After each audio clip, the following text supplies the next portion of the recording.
रानी एक बेहद खूबसूरत लड़की थी। उसकी आंखें नीली और शरीर गोरा था। वो इतनी सुंदर थी कि अगर उसको कोई देख लेता तो उसकी नजर उस पर ठहर जाती।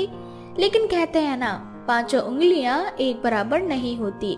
ठीक उसी तरह रानी सुंदर तो थी, लेकिन रानी के अंदर एक कमी भी थी, और वो कमी थी उसके पाद मारने की। रानी हर जगह पाद मारने लगती थी। रानी अपनी माँ सुशीला और अपने पिता रघु के साथ रहा करती थी।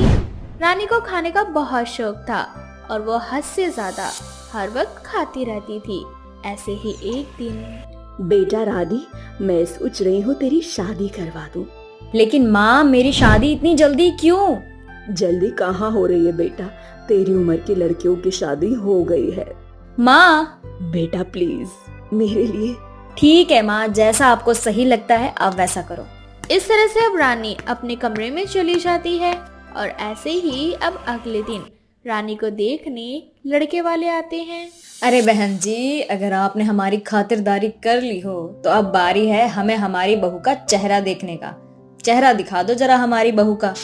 हाँ हाँ, अभी बुलाती हूँ अपनी रानी को। इस तरह से सुशीला रानी को लेकर हॉल में आती है, जहाँ रानी को देखकर वो औरत रानी को देखते ही पसंद कर लेती है और सुशीला से कहती है, सुशीला बहन, हमारी होने वाली बहू तो बेहद खूबसूरत है दिखने में। मुझे तो लग रहा है जैसे रानी कोई आम इंसान नहीं बल्कि कोहिनूर का हीरा है। बहू, तू यहाँ क्यों खड़ी है? इधर आ जरा, अपने हाथों से मुझे चाय दे। जी। इस तरह से रानी जैसे ही चाय देने लगती है, वैसे ही रानी पाद मार देती है। पाद मारने की आवाज पूरे हॉल में गूंज जाती है और रानी भी शर्म से लाल हो जाती है। रानी को शर्म से लाल होता देख रानी की होने वाली सास हंसती है और रानी से कहती है, अरे ये क्या हुआ? अरे कोई बात नहीं बेटा, अक्सर ये हो जाता है। वैसे ये पाद पूत तो हर कोई मारता है। तू यहाँ बैठ मेरे पास। इस तरह से जब रानी सोफे पर बैठती है, थोड़ी देर बाद एक बार फिर रानी तेज आवाज में पाद मारती है और अब रानी धीरे धीरे पाद मारने लगती है।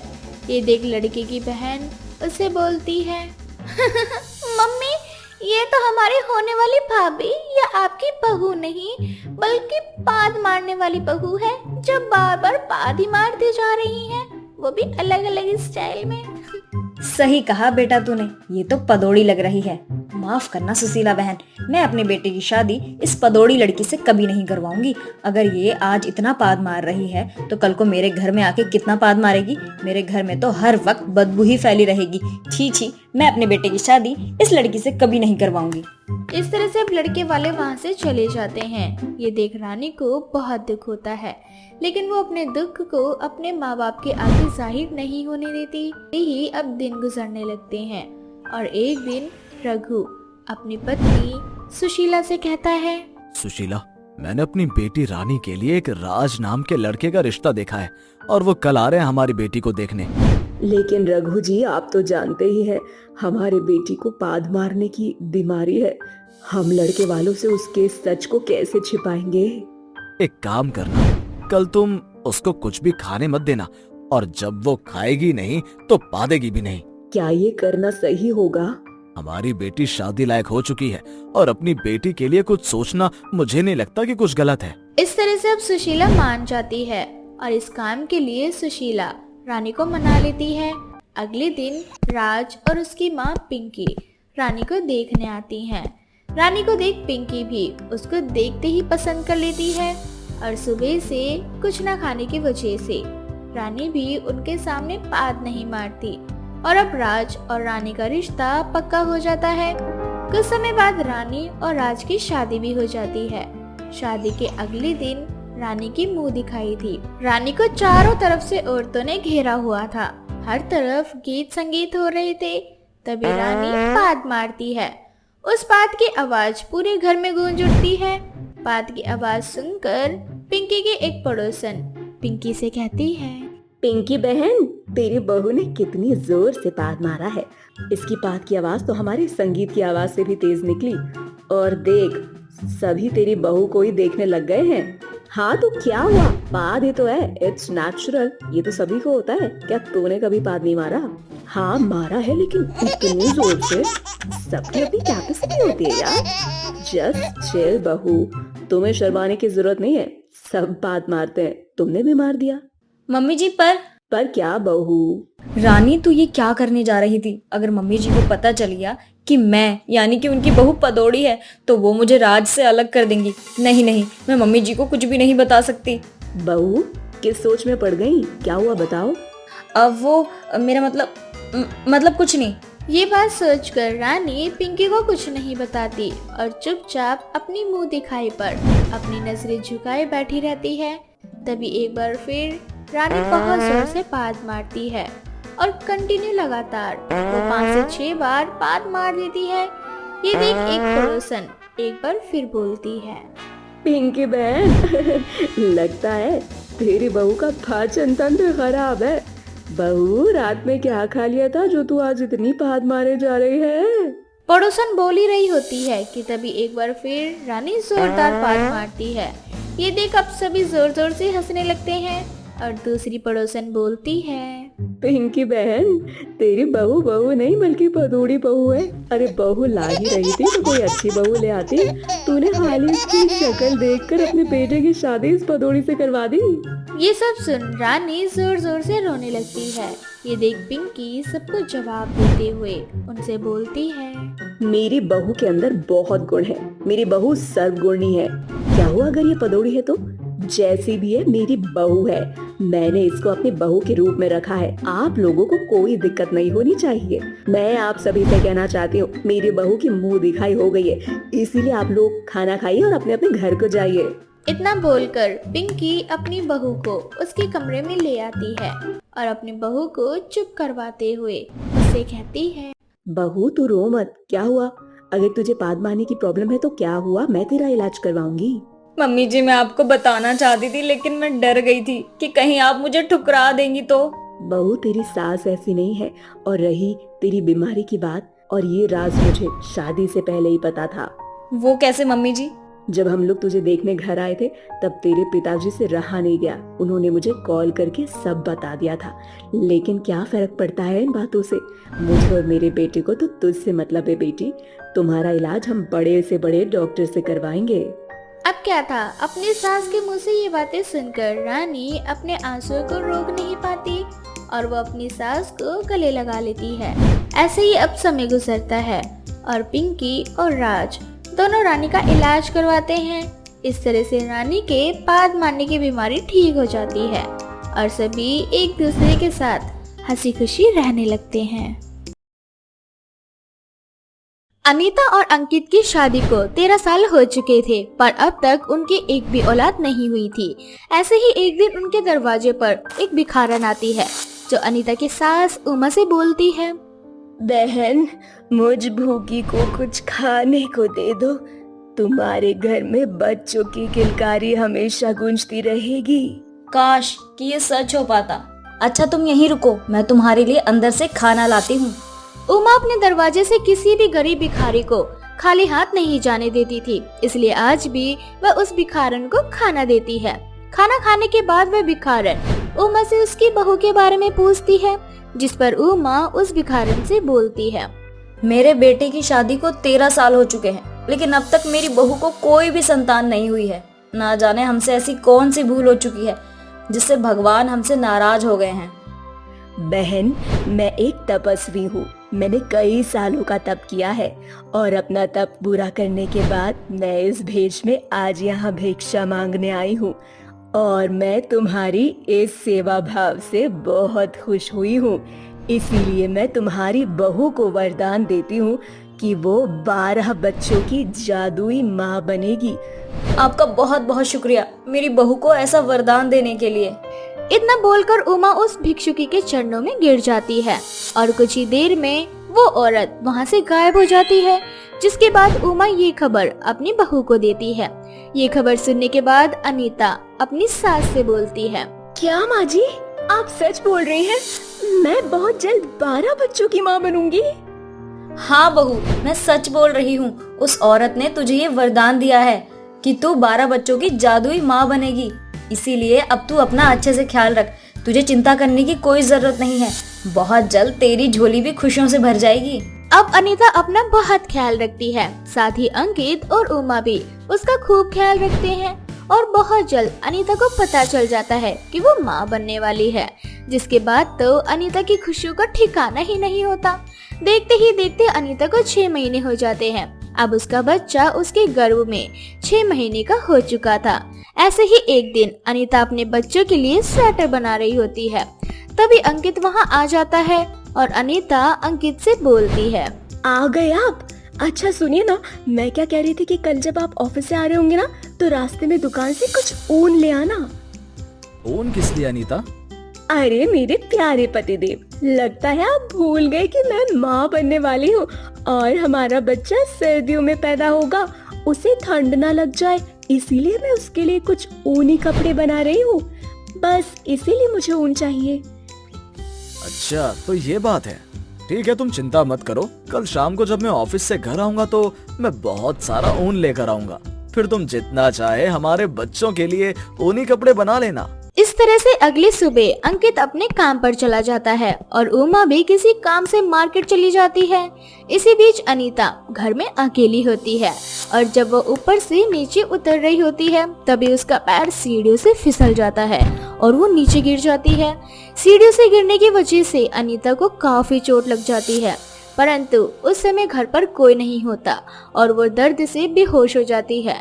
कुछ देर बाद जब उमा घर आती है तो वह अपनी बहू को हॉस्पिटल ले जाती है और अंकित को भी हॉस्पिटल बुला लेती है, जिसके बाद डॉक्टर्स अंकित और उमा से बोलते हैं, हमने आपकी बहू को तो बचा लिया उमा जी, पर हम उनके होने वाले बच्चों को नहीं बचा सके। और एक बात, अब आपकी बहू कभी भी माँ नहीं बन सकती। ये खबर सुन उमा और अंकित के होश उड़ जाते हैं, लेकिन नियति को कौन बदल सकता था। अब ऐसे ही कुछ दिन बीत जाते हैं, पर अनीता अपने बच्चे के सदमे में जा चुकी थी। अब वो ना तो किसी से बात करती थी और ना ही किसी के साथ रहा करती थी। उसे सदमे से बाहर निकालने के लिए एक दिन अंकित उसे अपने साथ बाहर ले जाता है, जहां अनीता के कानों में एक छोटे से बच्चे की रोने की आवाज आती है। बच्चे की रोने की आवाज सुनकर अनीता जल्दी से उस बच्चे के पास जाती है और उस लवारिस बच्चे को अपनी गोद में उठा लेती है। उस बच्चे को गोद में लेते ही अनीता को वो सारी खुशियाँ मिल जाती है, जिसका वो 14 सालों से इंतजार कर रही थी। अंकित जी, शायद भगवान ने हमसे इसीलिए हमारी औलाद छीन ली, ताकि हम इस अनाथ को माँ बाप का नाम दे सके। अब अनीता और अंकित उस बच्चे को अपने साथ ले जाने लगते हैं कि तभी वहाँ कुछ गुंडे आ जाते हैं, जिसके बाद अपने आप ही अनीता के अंदर जादुई शक्ति आ जाती है और वे गुंडे को गुस्से से देखती है, जिसके बाद अनीता की आंखों से तेज पीली रंग की रोशनी निकलती है, जिससे वे सारे गुंडे हवा में उड़ जाते हैं। ये सब देखकर अंकित अनीता से बोलता है, अनीता, तुमने ये सब कैसे किया? तुम्हारे पास ये जादुई शक्तियाँ कहाँ से आई? मैं नहीं जानती अंकित जी। अंकित और अनीता को कुछ समझ नहीं आता ये सब कुछ क्यों हो रहा है। घर जाने के बाद वे पूरी घटना अपनी सास को बताती है, जिसके बाद उमा को उस भिक्षुकी की याद आ जाती है। जिसके बाद उमा सब समझ जाती है और अनीता को उस भिक्षु की बात याद दिलाती है। जिसके बाद अनीता अपनी जादुई शक्तियों की मदद से उस बच्चे की परवरिश करने लगती है। और एक दिन जब वो अंकित के साथ अपने बच्चे के लिए सामान खरीदने जाती है, तो बाहर कुछ 11 अनाथ बच्चों को देखती है जो सड़क पर भीख मांग रहे होते हैं। ये देख अनीता उन 11 बच्चों को अपने साथ घर ले आती है और ये देख उमा अनीता से बोलती है, बहू, तुम इन 11 बच्चों का पालन पोषण कैसे करोगी? हम पहले से ही इतने गरीब हैं, ऊपर से अंकित का काम भी छूट गया। माँ जी, आप शायद भूल गई हैं कि उस भिक्षुक ने मुझे क्या वरदान दिया था। उस भिक्षुक ने मुझसे कहा था कि मैं 12 बच्चों की जादुई माँ बनूंगी, इसीलिए मुझे ये 12 बच्चे मिले हैं और ये जादुई शक्ति भी। माँ जी, जिस तरह से अब तक इस बच्चे की परवरिश अपनी जादुई शक्ति से मैं कर रही थी, अब ठीक उसी तरह से अपनी जादुई शक्ति से इन 12 बच्चों की भी परवरिश मैं करूंगी। और अंकित जी की नौकरी छूट गई तो क्या हुआ, मैं अपनी जादुई शक्ति से अपना खुद का एक ढाबा खोलूंगी, जिसे हम तीनों मिलकर चलाएंगे।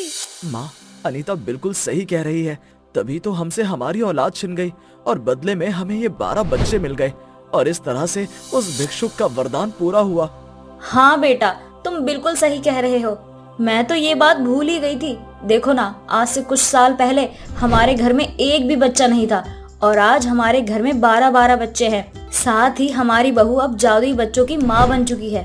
अब अनीता अपने हाथों की उंगलियों को घुमाती है और उसका एक छोटा सा ढाबा अपने आप बनकर तैयार हो जाता है, जिसमें अनीता अपनी जादुई शक्ति की मदद से खाना बनाती है और अपने ग्राहकों की सेवा करती है और उनसे मिले पैसों से वह अपने 12 बच्चों की देखभाल करनी शुरू कर देती है। इस तरह से अनीता 12 बच्चों की जादुई माँ बन जाती है। भूतिया 3 कुएं। रघुवीर नाम का एक छोटा सा गांव था। उस गांव में एक बहुत बड़ी हवेली थी। उस हवेली के बाहर एक छोटा सा पार्क और 3 कुएं थे। वहाँ सभी गांव वाले हवेली के बाहर आते और कुछ देर बैठा करते। हालांकि उस कुएं से कोई भी पानी नहीं भरा करता था, परंतु जब भी उन्हें जरूरत पड़ती तो कभी कभी गांव वाले दिन के समय उस कुएं से पानी भर लिया करते। ऐसे ही हर रोज की तरह आज भी कुछ बच्चे उस हवेली के बाहर खेलने जाते हैं। खेलते खेलते शाम हो जाती है। तभी एक बच्चे की बॉल कुएं में चली जाती है और वो बच्चा अपने साथियों से बोलता है, राम, देखना मेरी बॉल उस कुएं में चली गई है। अब मैं अपनी बॉल कैसे निकालूं? यहाँ 3 कुआं है, तेरी बॉल किस कुएं में गई है बता। उस बीच वाले कुएं में। मेरी मदद करना बॉल निकलवाने में। हाँ हाँ चल रहा हूँ, चलना। क्या यार, तुम दोनों भी ना, रात होने वाली है, घर चलते हैं ना। बॉल कल आकर निकाल लेंगे। अंधेरे में कहाँ पता चलेगा कि बॉल कहाँ है। हम बॉल कैसे निकालेंगे? बॉल, अरे पागल, आज हम बॉल निकाल लेंगे तभी तो कल दोबारा आएंगे उसी बॉल से खेलने के लिए। अच्छा ठीक है, फिर हम पहले बॉल निकाल लेते हैं, उसके बाद घर चलेंगे। इतना बोलकर वो तीनों कुएं के पास जाते हैं। कुएं के अंदर झांकने लगते हैं, परंतु काफी अंधेरा हो चुका था। इस वजह से उन्हें कुएं के अंदर कुछ नजर ही नहीं आ रहा होता। तभी दूसरा बच्चा बोलता है, देखो कुछ नहीं दिखाई दे रहा और अंधेरा भी हो चुका है। मैं तुम दोनों को पहले ही बोल रहा था कि कल सुबह आकर बॉल निकाल लेते हैं। राम, मुझे लगता है वो बिल्कुल सही बोल रहा है। चलो, हमें घर चलना चाहिए और मम्मी पापा भी तो हमारा इंतजार कर रहे होंगे। हाँ, तू सही बोल रहा है, अब हमें चलना चाहिए। इतना बोलकर वो तीनों जैसे ही वहाँ से जाने लगते हैं, उन तीनों कुएं में से कुछ आवाजें सुनाई देती हैं, मानो जैसे कुएं के अंदर कोई डूब रहा हो। वो तीनों बच्चे भागते हुए 3 कुएं के पास जाते हैं और कुएं के अंदर झांकने लगते हैं। तभी तीनों के कुएं में से एक एक हाथ निकलता है और तीनों बच्चों को कुएं के अंदर डुबो देता है। कुछ देर बाद कुएं का पानी पूरी तरह से लाल हो जाता है और उसमें से 3 चुड़ैल बाहर निकलती हैं और हंसते हुए एक दूसरे से बोलती हैं, हा हा हा, अरे बहनों, ये जगह तो बहुत अच्छी है। इतने सालों से हम बेकार ही जंगलों में भटक रहे थे। हमें पहले ही उस बेकार जंगल को छोड़कर इस कुएं में आ जाना चाहिए था। अब ये एक भूतिया कुआं हो चुका है। अब जब भी यहाँ कोई आएगा, हम तीनों बहन मिलकर अपना शिकार कर लिया करेंगे। हा हा हा हा। हाँ बहन, तुम सही बोल रही हो। यहाँ तक शिकार और आराम से मिल जाता है। और ये तीनों बच्चे कितने स्वादिष्ट थे। हमारा पहला शिकार इतना अच्छा रहा, तो सोचो आगे का कितना अच्छा रहेगा। अब तो मुझे कल रात का इंतजार है। मुझे भी बहन। अब जैसे ही कल लोग यहाँ आएंगे और जब रात होगी तब लोग यहाँ से घर जाने लगेंगे, बस तभी हम मौका देखकर अपना शिकार कर लेंगे। यहाँ शिकार करने की परेशानी नहीं है बहन।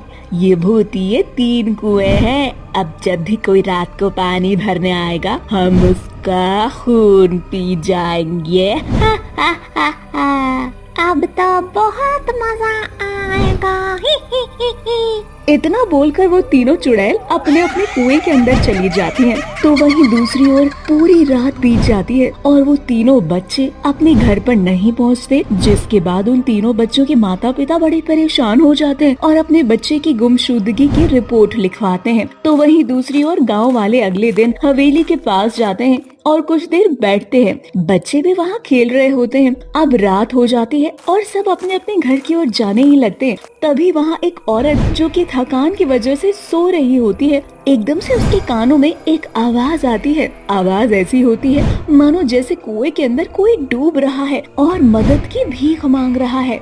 कोई है, कोई मुझे बचाओ, हमें इस कुएं के अंदर डूब रहे, प्लीज कोई हमारी मदद करो। हाँ, ये किसकी आवाज है? ये आवाज तो उस कुएं से आ रही। उस कुएं के पास जाकर देखती हूँ आखिर कुएं के अंदर कौन डूब रहा है। इतना बोलकर वो औरत कुएं के पास जाती है। जैसे ही वो कुएं के अंदर झांकती है, कुएं में से एक हाथ निकलता है जो उसे अपनी ओर खींच लेता है। अब वो तीनों भूतिया कुआं उस औरत को भी मारकर खा जाती हैं। और अगली सुबह जब जमुना किसी भी गांव वालों को नजर नहीं आती तो सभी गांव वाले बड़े हैरान हो जाते हैं और उसी कुएं के पास हवेली के बाहर बैठकर आपस में बात करते हैं। आखिर समझ नहीं आ रहा, एक के बाद एक अपने गांव में से इंसान कम होता जा रहा है। आखिर ये काम किसका हो सकता है? सभी गांव वाले हवेली के बाहर वाले पार्क में बैठे हैं और शाम को घर आते हैं, परंतु हर बार जब भी कोई यहाँ से निकलता है तो कोई एक इंसान अपने घर नहीं पहुँच पाता। आखिर इस हवेली से घर तक पहुँचने के बीच ऐसा क्या होता है कि लोग गायब हो जाते हैं? समझ नहीं आ रहा इन सबके पीछे किसका हाथ है। मुझे तो लगता है इस हवेली के आसपास कोई है जो मौका देखकर गांव वालों को उठा लेता है। मुझे नहीं लगता कि ये काम किसी आदमी का है। अगर ये काम किसी आदमी का होता तो वो एक बार फिरौती की रकम मांगता, पर अब तक हमारे पास फिरौती की कोई कॉल नहीं आई। इसका मतलब साफ है, हो ना हो ये काम किसी बुरी शक्ति का ही है, क्योंकि वो हवेली और उस हवेली के बाहर की जगह सालों से वीराना है। सालों से उस जगह को बंद किया हुआ है, पर अब कुछ सालों से लोगों ने आना जाना शुरू किया है। इसलिए हो सकता है कि अब वहां कोई भूत आ गया हो। फिर तो हमें पता लगाना पड़ेगा कि ये काम आखिर है किसका। इसलिए सभी गांव वाले आज शाम को घर आने से पहले ये पता लगाएंगे कि वहां क्या हो रहा है। हम सभी गांव वाले छुपकर देखेंगे कौन है जो हमारे गांव के एक एक इंसान को अगवा कर रहा है। अब सभी गांव वाले हवेली के बाहर हर रोज की तरह समय बिताते हैं और शाम को घर के लिए निकलते हैं। हरिया और बिरजू नाम के दो शख्स वहीं रहते हैं और बाकी सभी लोग छुपकर ये नजारा देखते हैं। तभी हरिया और बिरजू को उन तीन भूतिया कुओं में से एक आवाज सुनाई देती है। ये आवाज ठीक वैसी ही होती है जो इससे पहले मरने वाले व्यक्तियों को सुनाई दी थी। वो आवाज सुनकर हरिया और बिरजू कुएं के पास जाते हैं। कौन है? इस कुएं के अंदर कोई है क्या? आपको हमारी आवाज सुनाई दे रही है क्या आपको हमारी मदद की आवश्यकता है?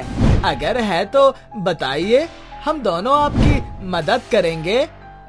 हरिया, मुझे लगता है कि यहाँ कोई नहीं है, हमें यहाँ से अब चलना चाहिए। हाँ, अब मुझे भी इस कुएं से कोई आवाज नहीं आ रही। तुम सही बोल रहे हो, अब हमें चलना चाहिए, यहाँ कोई नहीं है। वो दोनों जैसे ही झांकने लगते हैं, कुएं से वही तीन भूतिया हाथ बाहर निकलते हैं और उन दोनों को कुएं के अंदर डुबोकर मार डालते हैं। कुछ देर बाद तीन चुड़ैलें उस कुएं से बाहर निकलती हैं और उनकी लाशों को कुएं से बाहर निकालकर नोच नोच कर खाने लगती हैं। ये नजारा देखकर गांव वाले डर जाते हैं और सभी लोग अपने घर जाते हैं। अगली सुबह सरपंच गांव वालों से बोलता है, ये काम उन तीन भूतिया कुओं का है। हम सभी गांव वालों को कुछ करना होगा, नहीं तो वो तीन भूतिया कुएं हम सभी गांव वालों को एक एक करके इसी तरह मार कर खा जाएंगे। वो तीनों भूतिया कुएं हैं, वहाँ तीन चुड़ैलें रहती हैं। हम उन चुड़ैलों का सामना नहीं कर सकते। अब तो सिर्फ तांत्रिक बाबा ही हमारी मदद कर सकते हैं। हमें इस बारे में उन्हें बताना होगा जल्दी से जल्दी। आप सही बोल रहे हैं सरपंच जी, हमें अभी बाबा के पास जाना चाहिए।